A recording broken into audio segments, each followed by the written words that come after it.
Playing against a Wimbledon champion for the Newcastle title wasn't the easiest scenario for Nelson Bay player Anne Williams. Anne, like Rachel, has won the Open twice before, but in a blustery northeast wind at District Park today, she was outclassed both in technique and in power.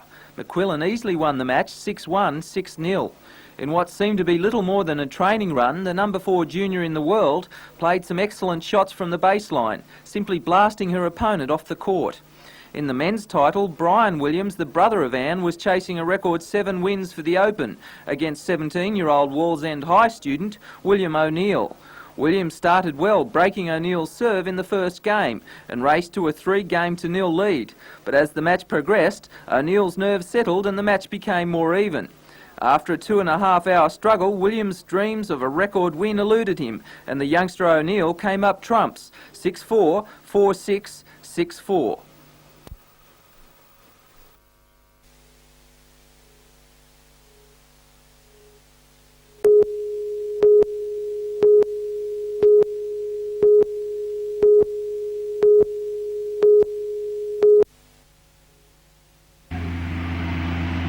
The blaze in a stand of tea trees was typical of dozens across the region.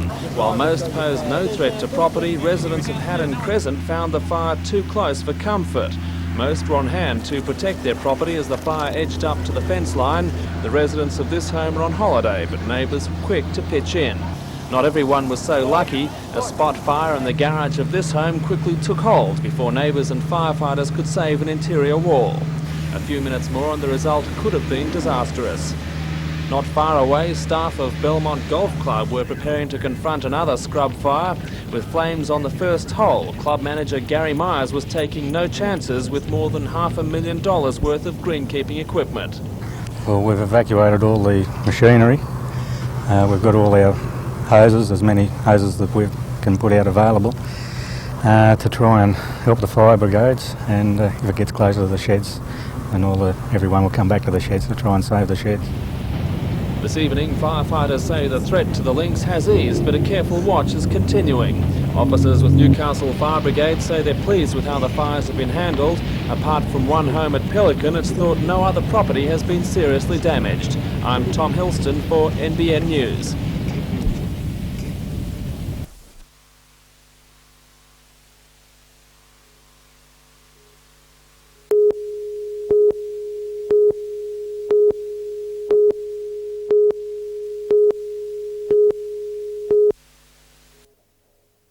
The other thing I'd like to get a show of hands, please, for the Hunter Valley Theatre Company's next production. I like Kevin's face.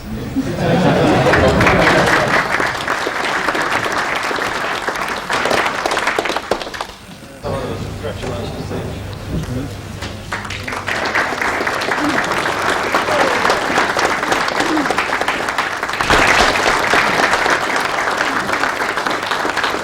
I'd like to ask you to come forward, please, Lorraine, and also...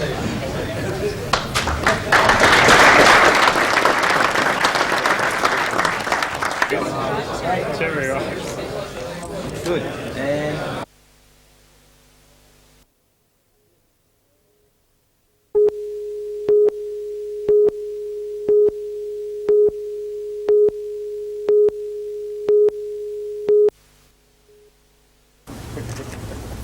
The Minister made the announcement of one of the region's major attractions, Old Sydney Town. He opened their latest draw card, a time tunnel from the 20th century to the late 1700s.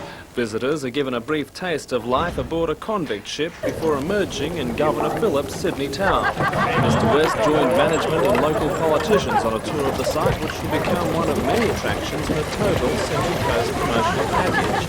He says the region is long overdue for recognition as a distinct tourist destination. We will in fact be appointing a tourism development manager to manage the Central Coast area, as well as giving them a separate statistical base. And that's something that this region's been after for some time. For too long they've been a part of Sydney, and the Central Coast is not a part of Sydney in tourism terms. Once a tourism development manager has been appointed, the New South Wales Tourism Commission will launch a study of the best way to promote the Central Coast's many attractions.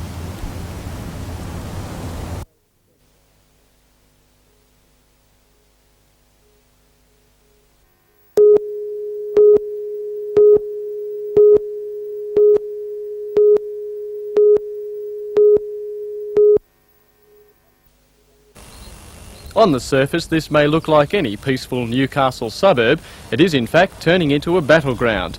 The weapons in this quiet war are advertising and letterbox drops, and the spoils, school children.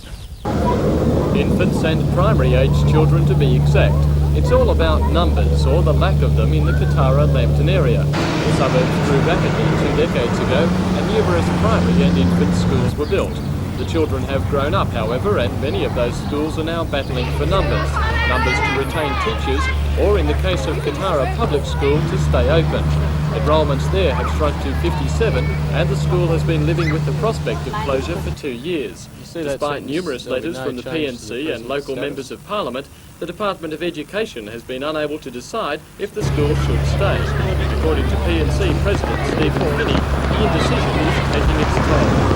Well, it's making it very hard for everybody. Nobody actually knows what's going on, and it's very hard for the teachers, the community, the pupils, the parents. The PNC have now decided to force the issue by taking the initiative. We had In the to go absence to of the any word to the department contrary to find from the out. department, it has begun a campaign for students, including newspaper advertisements and letterbox drops.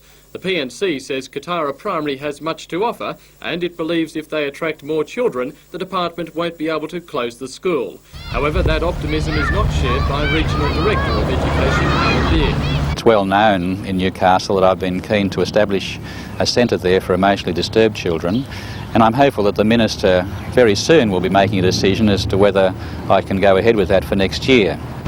A spokesperson for Terry Metherall's office said this afternoon no decision on the school's future had yet been made, and she could not say when it would be.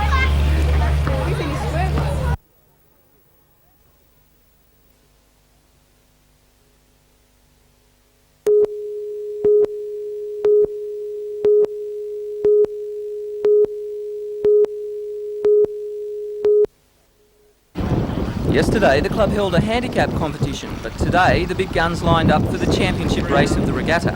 Australian champion in the 16-footers, Gavin Jones from Manly, sailing ASEA Brown Bovaria, raced in a class field against the state champion Otis, skippered by Dennis Tanko, and local prospects Indoor-Outdoor Spas, Ugas and MJH. The 29 boats worked hard in the 30 kilometres an hour westerly, with each skipper, sheet hand and forward hand busy manoeuvring the 16-footers. After 4 circuits of the course, it was Dennis Tanko in Otis first, Belmont representative Alan Cummings second in MJH, and Westlake Printers third. To water sports of another kind, surf lifesaving in the area received a boost today with the launch of 3 new surfboats. Redhead, Newcastle and Nobbies all have new boats valued at around $14,000, with the launch at Nobbies this morning also involving 4 surf skis and 3 paddleboards. With the champagne flowing, a crew of junior and senior lifesavers took to the water on the new equipment. This boat takes the club's fleet to 3, and with the Nobbies Club membership doubling last year, officials say there will be plenty of workers for the new boat.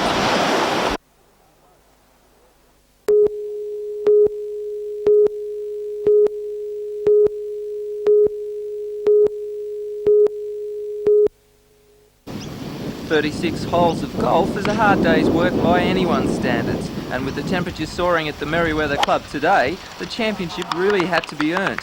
Gail Gannon, representing Waratah, treated the first 18 with contempt, equalling the course record of 74. The New South Wales player, who has worked her handicap down from 11 to 2 in the last 18 months, played aggressively, always hitting the ball straight at the pin. Other players of note were Carolyn Pawley, representing the Newcastle and Merewether clubs, who recently finished third in the State Country Championship. Belmont champion Julie McCallum, Lorraine Ramsey from Nelson Bay, who shot an impressive 77 in the first 18, and Steelworks player Kerry Parfitt. But the powerful game of Gail Gannon couldn't be matched, shooting a steady 77 in the second 18, and easily won by 12 strokes from Lorraine Ramsey.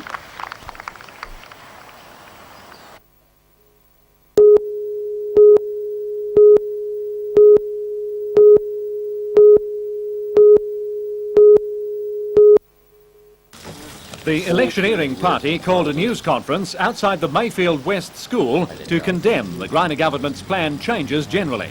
Mr Carr claims 17 primary and 11 high school teaching positions will be abolished in the Port Stephens electorate next year.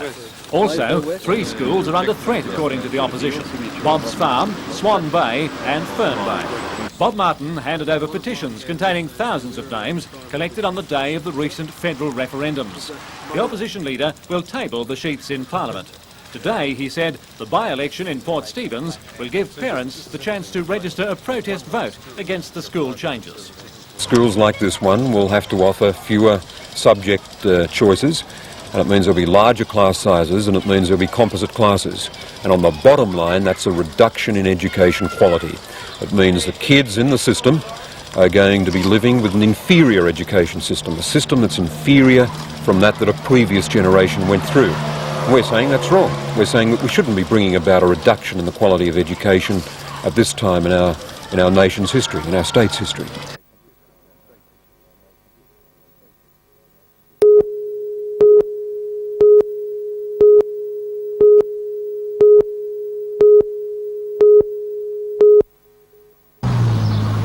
The hospital has long had a parking problem. It employs around 2,000 people, many of whom drive to work. According to staff, some employees are arriving an hour and a half early just to ensure a parking space nearby. The hospital does have a staff car park, however that holds just 20% of the estimated 1,000 staff vehicles. The remainder are forced to search the surrounding streets for unmetered spaces, which are becoming harder to find. The Esplanade was a haven for many hospital cars. Now that too is being metered and the staff are furious. The hospital unions have banded together, demanding council stop the work and hold talks with them. You know, it's very demoralising when people come to work and they're driving around and around trying to get a park, and they know they've got to start at a certain time, and they get very uptight about it. The unions say the issue is at the heart of their working lives and threaten further protests if the meters go ahead. According to Newcastle Lord Mayor John McNaughton, however, the hospital belongs to the state government and it should provide parking for its workers, not the council. Alderman McNaughton says the council has done all it can by opening the Bolton Street parking station at 10 to 7 each day. He says the meters near the hospital are needed to open up the area to the general public and will go ahead.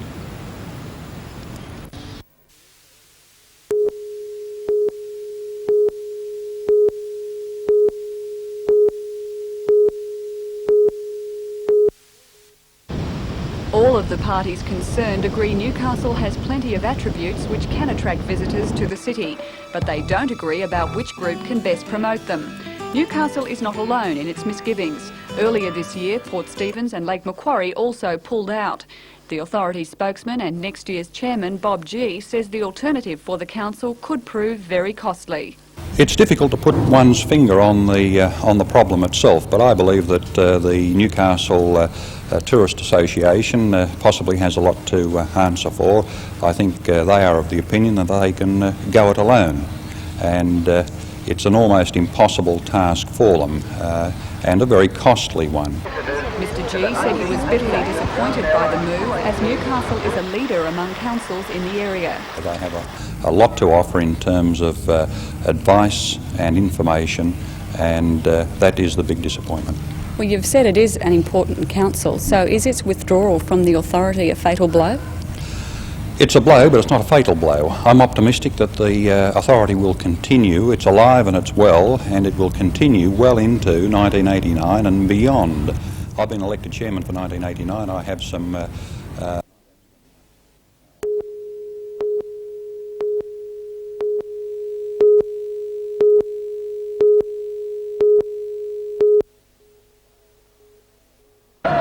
Remember this dramatic scene at the finish of the 1985 Great Sydney Ferry race?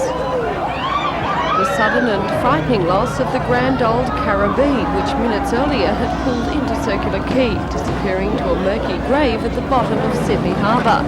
Well, just like the phoenix, the Karibia has risen again, and its new birthplace is Gosford. It's a new start and a whole new lifestyle for the Karibia. It swapped passengers for patrons in a role as the Karibia floating restaurant. Ironically, birthed on the fringe of Brisbane waters, the Karibia overlooks the misty shape of another sunken wreck, the only reminder of its untimely demise 5 years ago. Well, we always felt that the Karibia will have a great potential, and I just hope that it will be liked by the local community of Gosford. Why did you choose Gosford? Well, we believe that Gosford will be tourist-orientated area in the near future. New owner Aldo Catarini has great faith in the vessel's future, and it certainly hasn't let him down so far. Despite opening only last Friday, the Karibia has already been swamped with bookings, and the peak season is yet to come.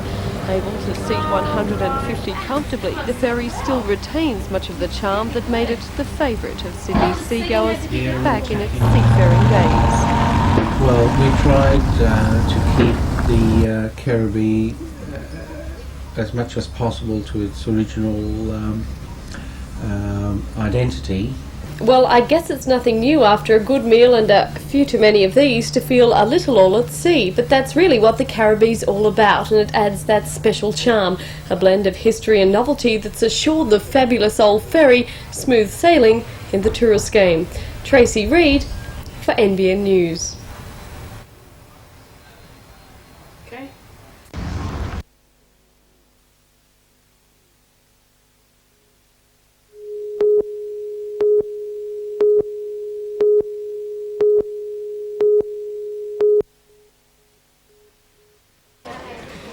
Trainees from Newcastle's first hospitality course for the club industry were given some practical experience today, thanks to West's Leagues Club and the CES. If invited guests expected a schooner of new and a turn at the pokies, they were in for a surprise. This soiree was strictly cocktails. That's a Midori sour, the green one. The white ones here are a White Lady and Banana Lust. The aim of the occasion was to give the Hamilton TAFE students a chance to serve real-life customers in a working environment, and also to give prospective employers a look at their talents. Broadmeadow CES manager Ian Bowery says the students still learn the basic skills of club fare, but nowadays clubs are catering to a more sophisticated set. I think they are. The whole hospitality industry is moving up market, I believe, and cocktails are a new dimension to the service they provide. The students will graduate in a few weeks, but the CES is confident all the trainees will be able to find work within the next 2 months. Meanwhile, across town at Wallsend, more good news on the employment scene, where Lady Mayoress Margaret McNaughton presented certificates to young people completing a federal government job search program. The course operates through the Hunter Community Volunteer Program, sponsored by the Lions Club. These young people are among the first 100 job seekers to complete the course since it started in January. Job Search gives young people a better chance of finding work by teaching them to select the right job, find the vacancies, develop interview skills, and then keep the job once it's theirs. Regional coordinator of the volunteer program, Paul Brown, says the youngsters also have to adapt to a changing employment market. Newcastle has had its traditional sort of industrial base, and we've got to try and sort of change that. We've got to try and re-skill the people to move into the jobs that are becoming available.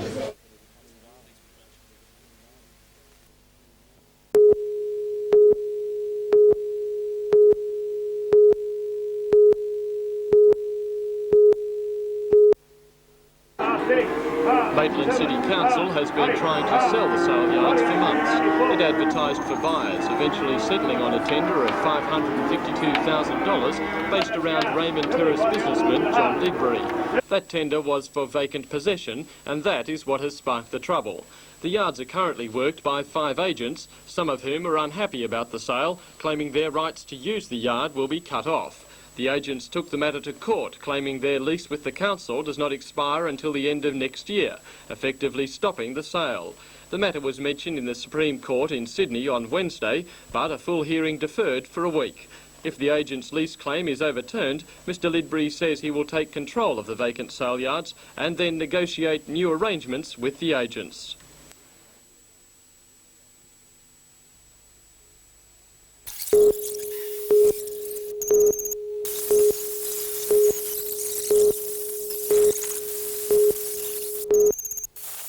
Okay, roll. Members of the Health and Research Employees Association walked out at 10:30 in most hospitals, although some of the larger centres chose to stop work for 4 hours on staggered rosters instead. Members fear that government ward closures in hospitals at Kiama, Port Kembla and Bulli mark the beginning of major changes to health services affecting the whole state. Well, if it starts off down there, it'll come up here too. That's the way we feel. It'll go statewide. The government has given an assurance that jobs won't be lost under the 1.5% productivity plan, but union leaders say long-term non-replacement of staff will have to occur. The health workers, including cleaners, kitchen staff, office staff and handymen, say they're also uneasy about government plans to contract out some of their duties. They say they want guarantees that this won't occur without full discussions with union leaders. Meanwhile, a separate campaign by resident medical officers in the Hunter public hospitals will begin on Monday as doctors enforce bans and limitations to support their push for better working conditions. The bans will result in indefinite delays to all elective surgery. However, the doctors say the action won't affect emergency cases.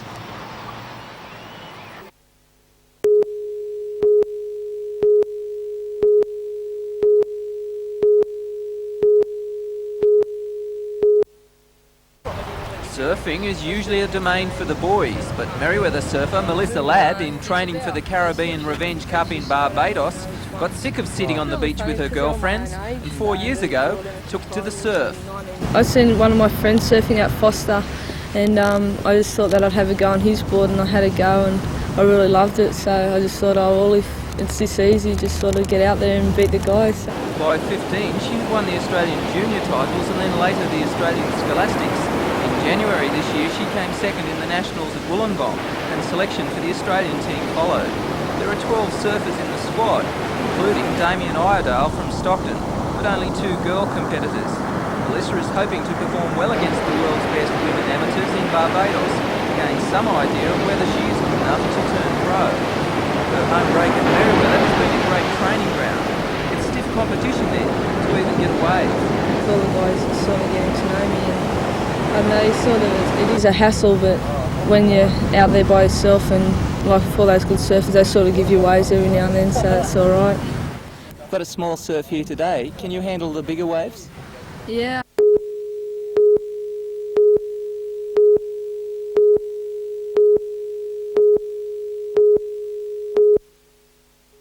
Showcase 88 will be open until 4 o'clock on Sunday afternoon with a multitude of ideas for home building and renovating and leisure pastimes. The exhibition is more family-oriented this year than last, and although it's more compact, a far greater range of products is on show. And because it coincides with Children's Week, special entertainment is being provided for youngsters. In keeping with the times, computers play a big part in the show, but for those less technology-oriented, there's plenty of advice available on everything from kitchen and bathroom rebuilds to constructing a retaining wall.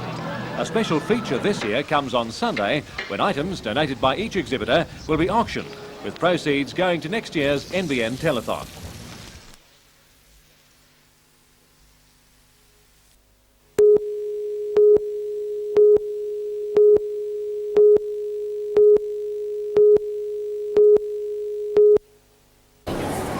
Reaction at Charlestown Square as any guide, Doug Walters still has a few fans left on the hill.